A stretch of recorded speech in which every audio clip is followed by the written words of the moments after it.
Hello and welcome to episode 3 of How to Play Stellaris Advanced Edition. Last episode, we expanded our fledgling mega corporation across the stars, talked about how to get the most out of your trade value, especially when you have a neat trade union to, do commerce with. And this episode will focus more on expanding our empire, hopefully getting some really cool new traditions and maybe finding some aliens besides the ones from our federation to commence commerce with. When I say we are lithoids, then I mean, of course, there are lithoids in my empire. Due to our migration pacts with my Federation members, I have some of the Cotronites which I could send out to colonize the Alpine world, but if I have a look at them, I mean, that is the fact that they don't eat food is not the worst. Pop growth is slow. Oh, they create volatile modes, but tiny amounts, and they create additional unity, which is not bad, but their worker happiness is low. It's not too terrible, and they eat additional consumer goods, which is not bad because I'm overproducing on consumer goods anyways. Could consider doing that. They are bad at research, so I should send them on a world that will not do any research. They're not great at creating trade value. So basically, well, unity they do. So I could have them be priests and like regular workers.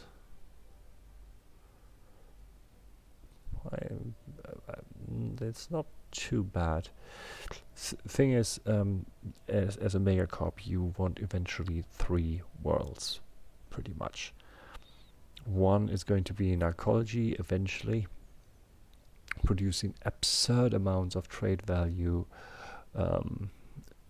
alloys and research, and unity, hopefully. One is going to be your farmland, providing you with food, and the last one is going to be a source for minerals, and therefore covered with mines. They can be both farmers and miners, no problem here. They are just not happy being farmers, but they make slightly more output here, and they can also be priests. But this planet is not great for that. I have only 5 mines, mine districts, and only 4 food districts. Even with this, no, doesn't help me. So this is not going to be a great planet for any of that. I could, of course, have my empire be farmland and turn something else into an archaeology. Right. Not sure if I want to turn the size 14 planet into an archaeology. This one, on the other hand, looks a bit more interesting, but the habitability is bad for pretty much everyone I have at the moment. Even the lithoids are not super happy about a continental world. I guess I'm not going to colonize anything for the time being. I have still capacity left before I reach my empire size, and it's not great to not colonize anything that long into the game yet, but I think it's the wisest choice here. If you have something that's really juicy, I would have liked to get the size 18 Alpine World, not this one. This one I would have liked to have. That would have been a no-brainer. Although it's really useless when it comes to this district. But this one I could have gone for an ecology and then turn my empire capital into farmland, and yeah, that'll be it. Yeah, as it stands, we are looking mostly for big planets with lots of districts that can be used for mining and or farming. Now that is interesting. We have a Paragon showing up, right? This is one of the new features from the Paragon DLC. It's a special governor. I would have to, like, he could work on my home world. He's good at producing Unity. Basically 15% more Unity, which is neat. Governing ethics attraction is good, so we'll have fewer stranglers. More Unity from jobs, because he is psychic. I don't know how that exactly works. His disadvantage is all of the renowned paragons have a disadvantage. His one is building speed and cost for ships are 10% worse, which is bad, but it's not terribly bad. The special unique thing he has is he's a shroud preacher. He gets a bonus to psionic pops, which we don't have. But every 10 years he grants one population the latent psionic trait. That is interesting, I think. I do hope this will make it easier for us to pick up the psionic tradition, because it's really good for would be good for us. Like it's genuinely good. So I think I'm gonna take him. He is expensive, 8 Unity per month, but as I said, he gives us a bonus basically of 15% if he's a counselor. No, not entirely. 5% flat and 10% on jobs. So still, he might actually more or less pay up for his services. And there's a little bit of story behind him. So Paragon is, I think it's fun because it impacts pretty much every game, even the hive minds which don't use renowned leaders. We made contact with the first space aliens. A closer look shows us those are the mining machines, so nothing too interesting going on here. But we have to retreat for now. They are too strong at the moment. I decided to speed up the search for a second world by using the archaeologist to just fly by systems and look for another planet to colonize. We just finished mercantile and can pick our first ascension perk. There are a few obvious ones. Lord of War would give us another mercenary enclave, but at the moment we still have not built a single one, so at the moment not super relevant. Universal transaction would nullify the commercial pact influence cost, the upkeep, which is, what is it? Wait, commercial pact. Sorry, I was thinking branch office. I think it's 0.25. At the moment we don't have any commercial pact other than the ones that we get for free from our federation, so also eventually it might be interesting, but right now it isn't. Same goes with the branch office cost. So since it's overall a very good one and usually the first one I pick. I go technological ascendancy, 10% research speed, and a higher chance for rare technologies. So yeah, that's it again. Next tradition. Haven't really decided on that yet. If I can't decide on anything specifically, because it's relatively early on in our game and we don't know our neighbors yet and the overall structure of the game, I might play for time with diplomacy. Usually I would have started with either discovery or expansion. And if I had not found anything interesting yet, might play for time by picking the other one, but it's rare. Usually I want to start specializing on anything, on something with the second tradition tree, unless, as in this case, I already have to. I'm now picking up the research boost technologies, since I didn't find anything else particularly interesting.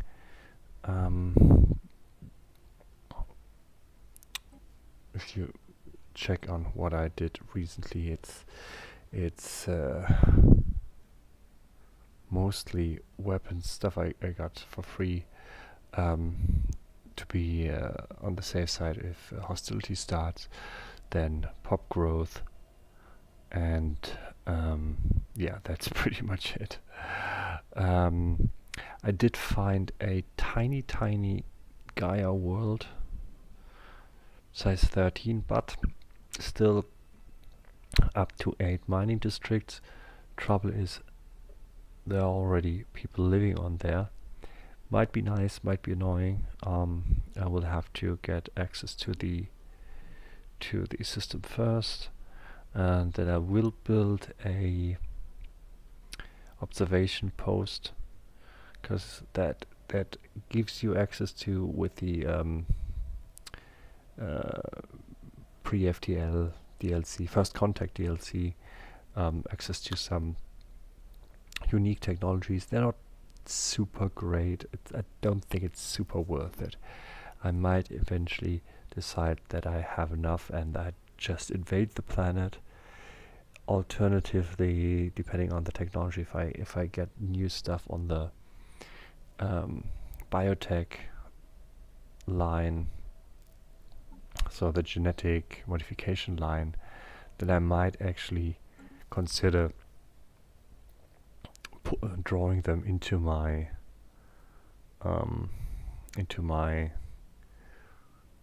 dominion, basically as a vassal, which would also be nice. That would give me another potential holding, or like a branch office, which is good. They would be, I can push them towards being spiritual, so I would make money from them by be my vessel and pay me stuff, by having a branch office, and by being spiritual while having a branch office, which again, gospel of the masses. So it would be really actually worthwhile if I can push them to be spiritual and then become my vassal. So I think that is probably going to be my game plan here.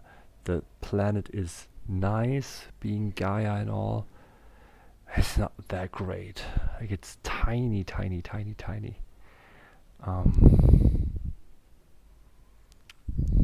Yeah, I mean, Gaia World Class 10% bonus on all resources is pretty nifty. I give you that. But I might actually leave it to the Stone Age people and push them with. I could actually already check my policy and edicts. Here we go. Right now I am not allowed, or like there is a law that prohibits giving them technology. Probably gonna change that. Probably gonna change all that. Yeah, I don't really see a reason why I wouldn't do it. Maybe if I have a look at the factions, my spiritualists don't want robots. They want me to be psionic. Yeah, of course, I want that too. Alien 8. The first go to no, they are just for FTL aliens, and they want war. Sure, because we are militarists also. Yeah, there's no martial lines. We cannot do that. Low naval. Yeah, they want us to build more ships. Yeah. Yeah.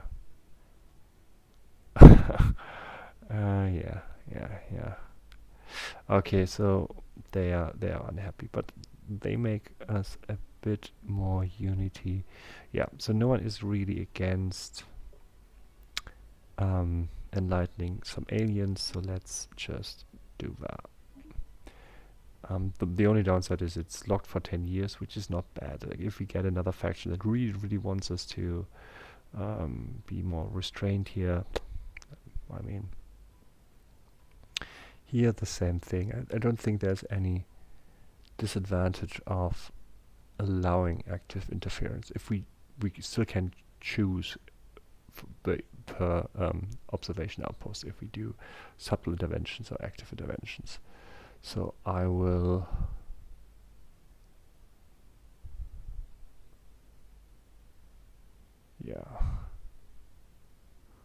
do that.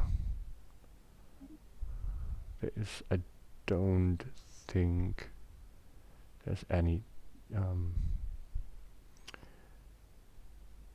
disadvantage, and only with active interference I can actually invade pre-FTL civilizations. Okay, fair enough. Right, so that's that. Alright, our federation just leveled up, which means everyone gets plus 5% trade value, everyone gets 10% ship speed in federation space, and I, as the president, get another envoy, which I, of course, will send to our federation to further increase its cohesion, which I think already is maxed out. Yeah, doesn't matter. Anyway, I could have sent them actually to my allies, but here we love each other. Like, this is, everything is going just splendidly. We're not at max yet, aren't we? Oh, our relationship even dropped because no one is improving them anymore. Let's just change that. Here we go. So I will send one to them as soon as maybe it's gonna be one of the next things to unlock, next tradition, so I can already acquire some favors. The other thing that the level up gave us is the ability to change our centralization to low. Everyone is on board with that. It's great. So let's do that. I think it's done, isn't it? Yeah, I voted yes. Here we go. And with this, we can now go for the challenge. Oh, the other ones don't want that. Yeah, because I'm the most powerful here. So we're not gonna do this right now. We'll probably have to wait until I gathered some favors to ask in, and then we're going to do that. 7 years left before we stop being president, but I think it doesn't even matter really, because we can ask or like start the vote even if we're not president. But I really like to have the envoy, and after that it gets even more interesting. Influence gain is really good. Diplomatic weight is amazing once the Galactic Council starts. And okay, last upgrade, level 5, would be another 10% trade value. So we really want to be president. Also, of course, the Federation fleet, as soon as there is one, it's going to be interesting too. I now have an observation post on that Gaia planet. You can switch between 3 settings by default with the First Contact DLC. Either favor insights, favor vision, or like the balanced setting. You can see the outpost produces 4 society research. With insights it's 2, with vision it's 6. I will go for insight because it increases the rate at which our insight growth is actually, and once that bar is filled, we will have the chance to get an insight technology, a unique thing that is can only be gathered by observation stuff. There, one instance on like Stone Age level, we could now switch between passive and aggressive observation. Doesn't really make too much difference right now. Like, we can get a bit more research from them with the aggressive observation, but it also would increase their awareness of us and potentially cause some harm. Awareness starts off at 0 with a Stone Age society, but it will build through over time as soon as you have an observation post. Once you have cloak technology, you can decrease it again.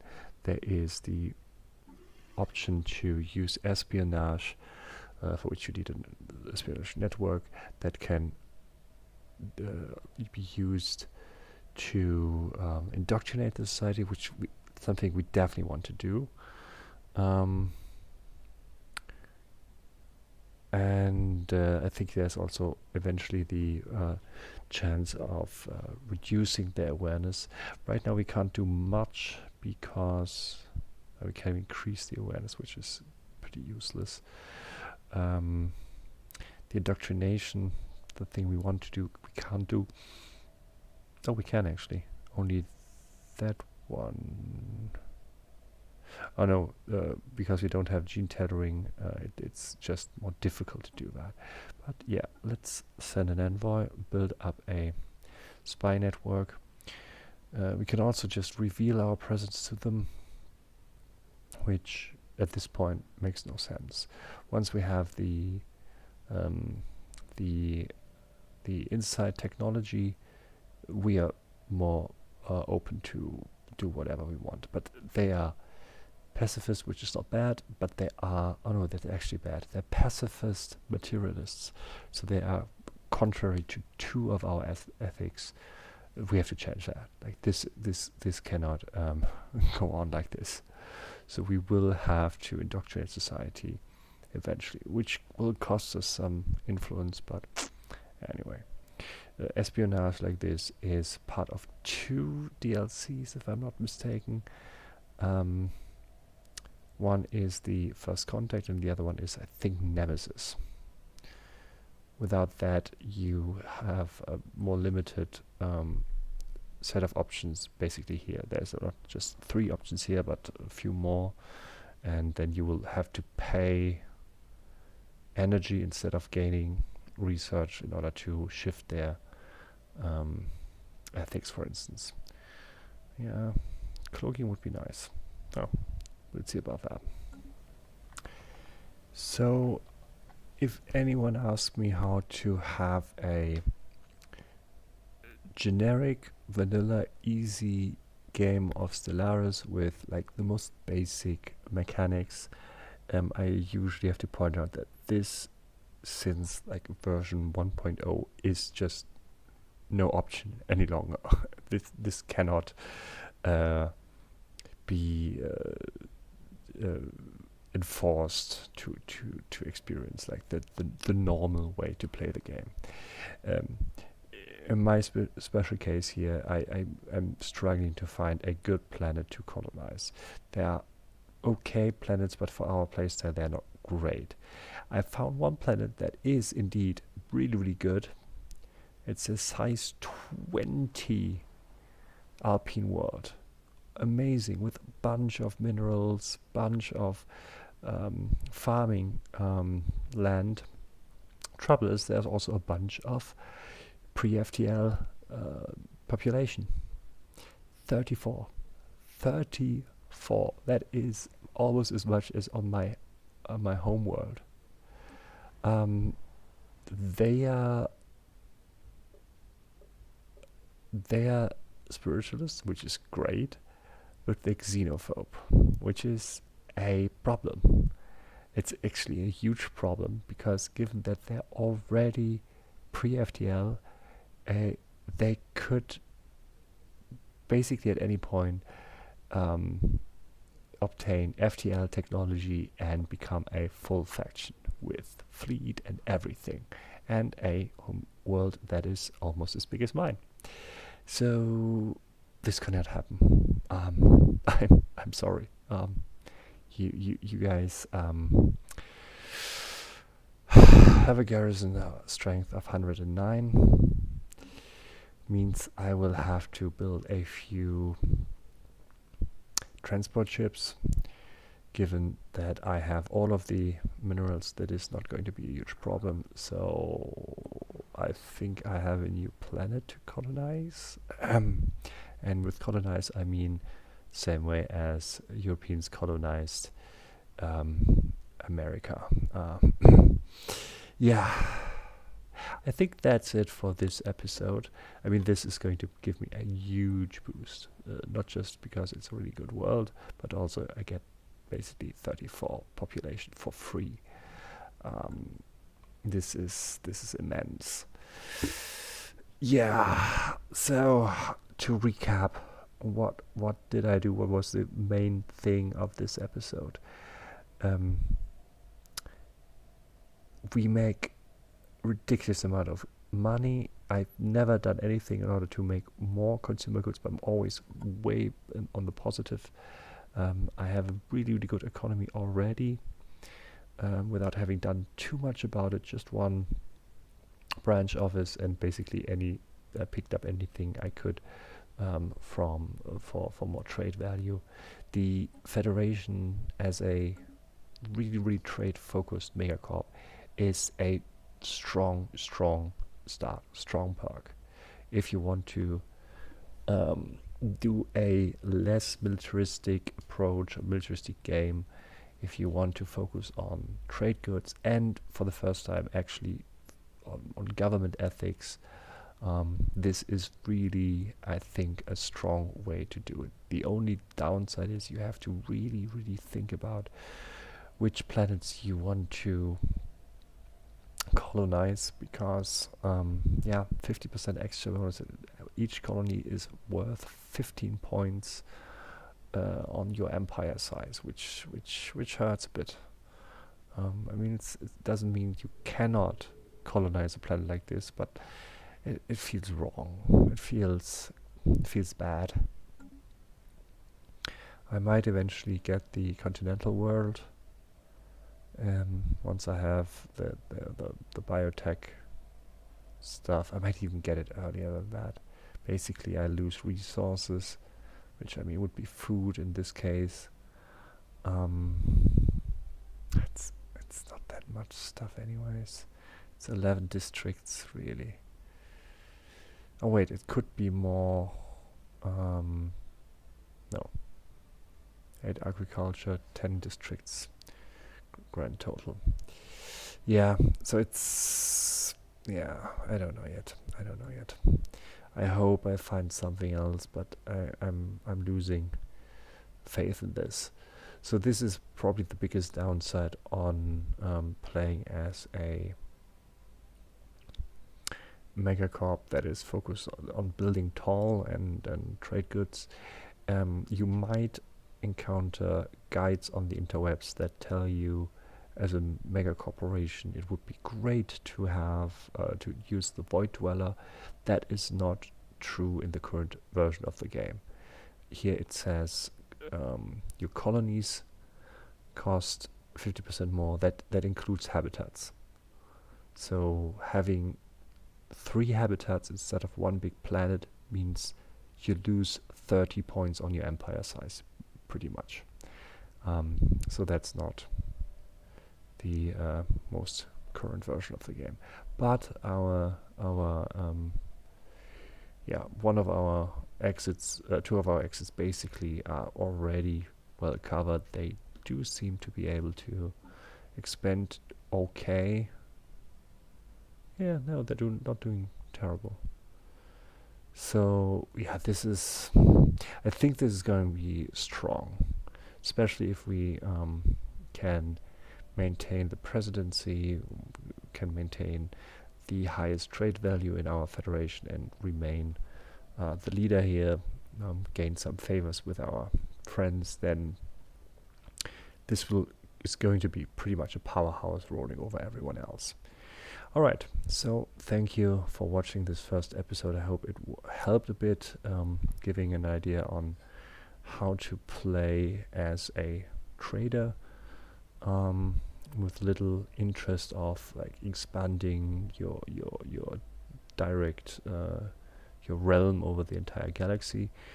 I will continue playing this, see if we can get more into depths. So far, as I said, piracy has not been an issue. As soon as we have our second, let's say, colony, we will have to take care of our trade route. Only the trade value that can be brought back to our home system actually counts and gives you anything. So that is going to be a topic. Then we'll see if we can shift their government ethics a little bit towards something more suitable to us.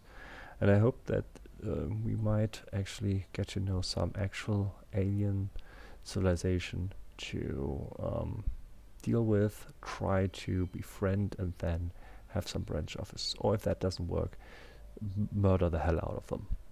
We have not built our first mercenary enclave yet, which is gonna be a bit annoying given that we need 50 ships, but we only have a 23 naval capacity. Means that either we have to build like 27 ships in a very short time to mitigate the damage to our economy by exceeding the capacity, or we have to increase the capacity.